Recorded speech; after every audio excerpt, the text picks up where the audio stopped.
rocks, live water over rocks, or over a linear situation. These are all considered part of a Spanish courtyard. Another element, design element, container plants. One of the most prominent features in the Spanish courtyard because you have no lawn and you have expansive hardscape. So you have, by definition, de facto, lots of container plants. Now these can range from perennial plants to annual plants. Frankly, I prefer more perennial plants. That is a personal preference, but a lot of people have annual plants. You can see on the left-hand slide there are lots of different types of plants: geranium, petunias, some coleus, all different kinds, and then some perennial plants that are located as well. In the middle is one of my favorite plants, bulbine. I'm sorry, we didn't have any bulbine for you this year. It's one of our most popular giveaways. We didn't have any, or actually the wholesaler didn't have any. So I couldn't buy any this year. And then upper right-hand corner, we have different types of plants, a bougainvillea that's in there, other types of bulbine flowers. But the most important aspect of that is the pots. Not just terracotta pots anymore, not just plastic simulated terracotta pots anymore. There are lots of different types of containers, pots. Make sure there is drainage at the bottom.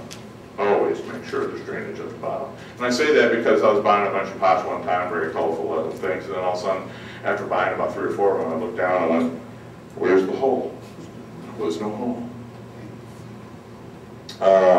And then also, just to go for another slide, the lower right-hand corner, we have some roses. Roses are very big in pots. And just to reinforce that, another design element, we're talking about colors and fragrance. Now, if you can see the slide on a bigger venue, it would really pop out to you. But the slide on the left, so we have some terracotta painting colors on the wall there, but we have, I don't know, this is in Europe, so I don't know if they have Laura Bush petunias on that, but it's either Laura Bush or VIP petunias coming out underneath a wisteria arbor type. Point is, it's lovely colors put together. So we have the lighter green of the wisteria, we have the petunias coming down, and then we have the terracotta dark orangey color for the wall. And on the left, or on the right-hand side, we have roses. Very important part of a Spanish courtyard. There's roses, we have some gomphrenias in the front of that, and then we have herbs. Herbs, I'm going to talk about herbs in a bit.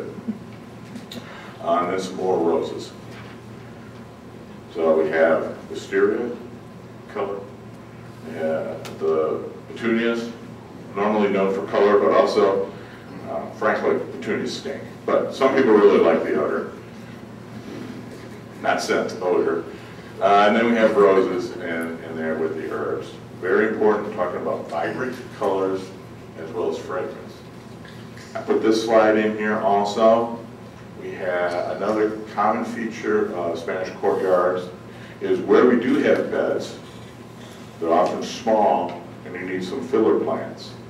So I took this picture out at Mitchell Lake, the Audubon Center, which they have a table here. Please stop at the Mitchell Lake Audubon Center. But we have some wonderful plants out there, a lot of the filler type plants. So we're talking sedums. There's the plant on the right, lower right hand is called a creeping germander. Very nice. There's a bush germander. This is a creeping germander. The one above that is Russellia. It goes by different common names, but it's Russellia. And then in the picture on the left, we have lots of portulaca, moss rose, Delbert daisy, black-eyed daisy, lots of different cactus. We had a previous speaker today talking about succulents. Lots of different things that you put either in a pot or in these small cracks along the wall, which you have beds. Now I'm talking about a little bit more shrubby plants that are also colorful, provide some fragrance. We have The one up in the upper left-hand corner was supposed to be Dallas red lantana. I don't think it ever was, but we have many different types of lantanas that have vibrant colors, orange, red, and then some more subtle colors with the pink and yellow. Below that is Pride of Barbados, and then upper right-hand corner is Bougainvillea. Yes, a lot of the Bougainvilleas froze, but you know what? Most of them are coming back out right now, and the reason why there's been a little delay, frankly, it's been a cool spring. Cool nights, at least. Now it's getting hot and humid. These are the type of tropical plants that are starting to come back out. Below that, similarly, is the hibiscus and esperanza. All right. Focusing on fragrance, we have some peaches. Peaches were also introduced by the Borners. Citrus, as I said, satsuma, one of my favorite. Key lime is another excellent citrus choice. Bays, bay tree, and then osmanthus, sweet tea, very fragrant. And then in the lower right-hand corner, we have pittosporum. We can grow pittosporum. It is an element, particularly in shaded areas. Don't forget about your texture. I've been talking about vivid colors, fragrant plants. Don't forget about texture on this. One of the most popular plants, not my favorite, but most popular plants, cast iron plant, aspidistris, put it in a pot. See this next to the bench. We have different ferns, the Ajax jasmine. They even have a azalea there. That would be strictly a pot for San Antonio. All right, talking again, what's another design element of a Spanish courtyard? Arbors, or corridors. So you have these extending corridors. They're very shady, but that limits what type of plant you're going to be planting. But we have arbors.